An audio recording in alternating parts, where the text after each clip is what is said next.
Welcome to economics classes. ನನ್ನ ಹೆಸರು ಸಿದ್ದೇಶ್ ಹುಲುಬಳ್ಳಿ ಅಂತ. ಪ್ರಥಮವಾಗಿ ನನ್ನ ಚಾನಲ್ ನೋಡ್ತಕ್ಕಂಥ ವಿದ್ಯಾರ್ಥಿಗಳು ಸಬ್ಸ್ಕ್ರೈಬ್ ಮಾಡಿ, ಶೇರ್ ಮಾಡಿ ಮತ್ತು ಲೈಕ್ ಮಾಡಿ ಅಂತ ಕೇಳ್ಕೊಳ್ತಾ ಇಂದಿನ ಅರ್ಥಶಾಸ್ತ್ರ ವಿಷಯ ಸ್ಟಾರ್ಟ್ ಮಾಡ್ತಾ ಇದ್ದೀನಿ.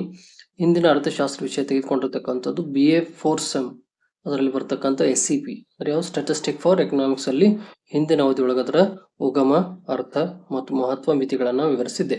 ಇಂದಿನ ಕ್ಲಾಸ್ ಒಳಗ ಸಂಖ್ಯಾಶಾಸ್ತ್ರದ ಕಾರ್ಯಗಳನ್ನು ವಿವರಿಸ್ತಾ ಇದ್ದೀನಿ, ಅಂದ್ರೆ ಫಂಕ್ಷನ್ಸ್ ಆಫ್ ಸ್ಟ್ಯಾಟಿಸ್ಟಿಕ್ಸ್. ಅದರ ಕಾರ್ಯಗಳು ಏನೇನು ಬರ್ತಾವ ಅನ್ನೋದನ್ನ ಈ ಕ್ಲಾಸ್ನಲ್ಲಿ ವಿವರಿಸ್ತಾ ಹೋಗ್ತೀನಿ. ಅದರಲ್ಲಿ ಪ್ರಥಮವಾಗಿ ಸಂಖ್ಯಾಶಾಸ್ತ್ರದ ಕಾರ್ಯ ಬರತಕ್ಕಂಥದ್ದು ಯಾವುದು? ನಿಖರತೆ ಅಥವಾ ನಿರ್ದಿಷ್ಟತೆ ಅಂತ ಬರ್ತದೆ. ಅಂದ್ರೆ ಸಂಖ್ಯಾಶಾಸ್ತ್ರ ಕೂಡ ವಿಷಯಗಳನ್ನ ಒಂದು ಖಚಿತ ರೂಪದಲ್ಲಿ ನಿರ್ಮಿಸ್ತದ. ಸಂಖ್ಯಾತ್ಮಕ ವಿಭಕ್ತಿಗಳನ್ನ ಅಂದ್ರೆ ಸಂಖ್ಯೆಯಲ್ಲಿ ವ್ಯಕ್ತಪಡಿಸಿದ ವಿಷಯಗಳು ಮನ ಒಪ್ಪಿಸುವ ರೀತಿಯಲ್ಲಿ ಇರ್ತಾವ. ಸಾರ್ವತ್ರಿಕವಾದ ಅಥವಾ ಸರ್ವ ಸಮಾನವಾದ ಹೇಳಿಕೆಗಳು ಖಚಿತವಾದ ಮತ್ತು ಸ್ಪಷ್ಟವಾದ ರೂಪದಲ್ಲಿ ಪ್ರತಿಪಾದಿಸುವುದು ಸಂಖ್ಯಾಶಾಸ್ತ್ರದ ಅತಿ ಮುಖ್ಯವಾದ ಕಾರ್ಯವಾಗಿರ್ತದ ಅಂತ ಹೇಳ್ತಾರೆ. ಅಂದ್ರೆ ಸಂಖ್ಯಾಶಾಸ್ತ್ರ ಕೂಡ ಇಲ್ಲಿ ನಮ್ಗೆ ಏನ್ ಮಾಡ್ತದ?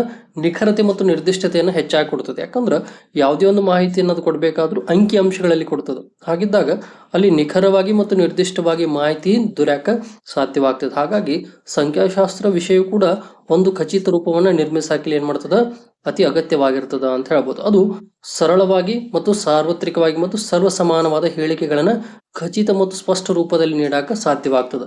ಇದ್ರ ಒಂದನೇ ಕಾರ್ಯನೇ ಇದು, ಯಾವುದು? ನಿಖರತೆ ಮತ್ತು ನಿರ್ದಿಷ್ಟ ಮಾಹಿತಿಯನ್ನ ಕೊಡ್ತಕ್ಕಂಥದ್ದು. ಇದು ಬರ್ತಕ್ಕಂಥದ್ದು ಒಂದನೇದು. ಇನ್ನು ಎರಡನೇದು ಸಂಕ್ಷೇಪನ ಅಥವಾ ಅಡಕ ಮಾಡುವಿಕೆ ಅಂತ ಬರ್ತದೆ. ಅಂದ್ರೆ ಅಡಕ ಮಾಡುವಿಕೆ ಅಥವಾ ಸಂಕ್ಷೇಪನವೂ ಕೂಡ ಸಂಖ್ಯಾಶಾಸ್ತ್ರದ ಮತ್ತೊಂದು ಪ್ರಮುಖ ಕಾರ್ಯವಾಗಿರ್ತದೆ.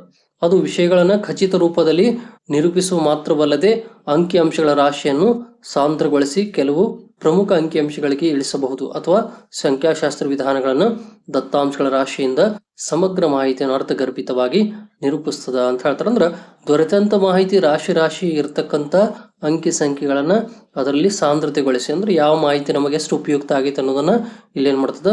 ಅದನ್ನು ವರ್ಗೀಕರಿಸಿ ಸರಿಯಾದ ಮಾಹಿತಿಯನ್ನ ಕೊಡಾಕ್ ಕೂಡ ಇದು ಸಹಕಾರಿಯಾಗಿರ್ತದ ಅಂತ ಹೇಳ್ತಾರೆ. ಅಂದ್ರೆ ಖಚಿತ ರೂಪದಲ್ಲಿ ನಿರೂಪಿಸುವುದು ಮಾತ್ರವಲ್ಲದೇನ ಅಂಕಿ ಅಂಶಗಳ ರಾಶಿಯನ್ನು ಕೂಡ ಸಾಂದ್ರಗೊಳಿಸ್ತದೆ. ಅಂದ್ರೆ ಕೆಲವೇ ಪ್ರಮುಖ ಅಂಶಗಳನ್ನು ಅದರಲ್ಲಿ ಕಲೆ ಹಾಕಿ ಬೇಕಾದಂತ ಮಾಹಿತಿಯನ್ನು ಒದಗಿಸ್ತಕ್ಕಂಥ ಕಾರ್ಯವನ್ನು ಕೂಡ ಯಾವ್ದು ಮಾಡ್ತದ್ರಿ? ಸಂಖ್ಯಾಶಾಸ್ತ್ರ ಮಾಡ್ತದ. ಅದು ದತ್ತಾಂಶ ರಾಶಿಯಿಂದ ಸಮಗ್ರ ಮಾಹಿತಿಯನ್ನು ಅರ್ಥಗರ್ಭಿತ ರೂಪದಲ್ಲಿ ನೀಡ್ತಕ್ಕಂಥದ್ದು. ಅಂದ್ರೆ ಮಾಹಿತಿಯನ್ನ ಅಂಕಿ ಸಂಖ್ಯೆಗಳಲ್ಲಿ ಕೂಡ ಸಮಗ್ರತೆಯಿಂದ ಅರ್ಥಗರ್ಭಿತ ರೂಪವಾಗಿ ನಮಗೆ ನಿರೂಪಿಸಾಕ ಸಾಧ್ಯವಾಗ್ತದೆ. ಅದಕ್ಕೆ ಮುಖ್ಯ ಅಂಶ ಯಾವ್ದ್ರಿ? ಸಂಖ್ಯಾಶಾಸ್ತ್ರ. ಅದೇ ರೀತಿ ಮೂರನೇದು ಬರತಕ್ಕಂಥದ್ದು ಯಾವುದು? ಹೋಲಿಕೆ ಅಂತ ಬರ್ತದೆ. ಅಂದ್ರೆ ಸಂಖ್ಯಾಶಾಸ್ತ್ರ ಕೂಡ ಹೋಲಿಕೆಯನ್ನ ಸುಗಮಗೊಳಿಸ್ತದ. ಅದೇ ತೆರನಾದ ಇತರ ಅಂಕಿಅಂಶಗಳನ್ನು ಕೂಡ ಹೋಲಿಕೆ ಮಾಡಿದರೆ ಅವು ಅರ್ಥ ಮಾಡಿಕೊಳ್ಳುತ್ತವೆ ಅಂತ ಹೇಳ್ತಾರೆ.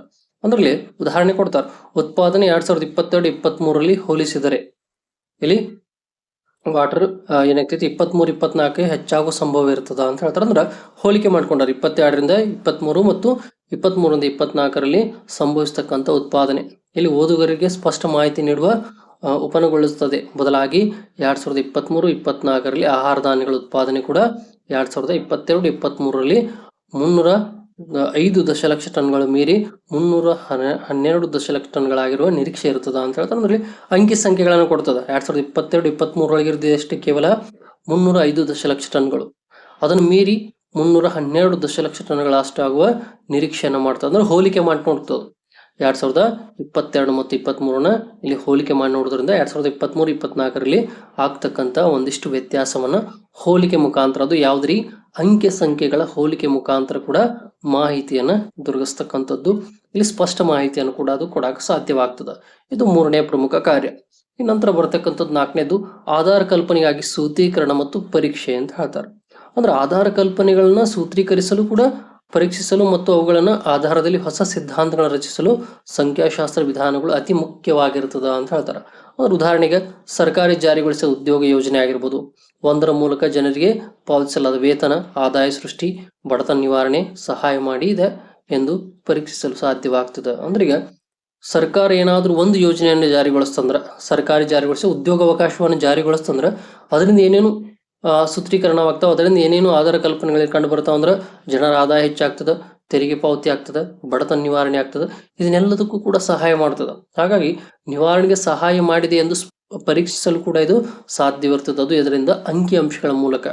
ಅದನ್ನು ಪರೀಕ್ಷೆಗೆ ಒಳಪಡಿಸುವುದರಿಂದ ಅಂಕಿ ಸಂಖ್ಯೆಗಳ ಮೂಲಕ ಅಂದ್ರೆ ಸರ್ಕಾರಿ ನೌಕರಿ ಎಷ್ಟು ಮಂದಿ ಪಡೆದ್ರು, ಯಾವ ರೀತಿ ಆದಾಯ ಪಡಿತಾ ಇದ್ದಾರೆ, ಅವ್ರ ಜೀವನ ಮಟ್ಟ ಯಾವ ರೀತಿ ಸುಧಾರಣೆ ಆಗ್ತೈತೆ ಅನ್ನೋ ಪರೀಕ್ಷಿಸಾಕ ಕೂಡ ನಮ್ಗೆ ಏನ್ ಬೇಕ್ರಿ, ಅಂಕಿ ಸಂಖ್ಯೆಗಳು ಬಹಳ ಮುಖ್ಯ. ಹಾಗಾಗಿ ಸಂಖ್ಯಾಶಾಸ್ತ್ರದ ಕಾರ್ಯ 4ನೇದು ಆಧಾರ ಕಲ್ಪನೆಗಾಗಿ ಸೂತ್ರೀಕರಣ ಮತ್ತು ಪರೀಕ್ಷೆ ಬರತಕ್ಕಂಥದ್ದು.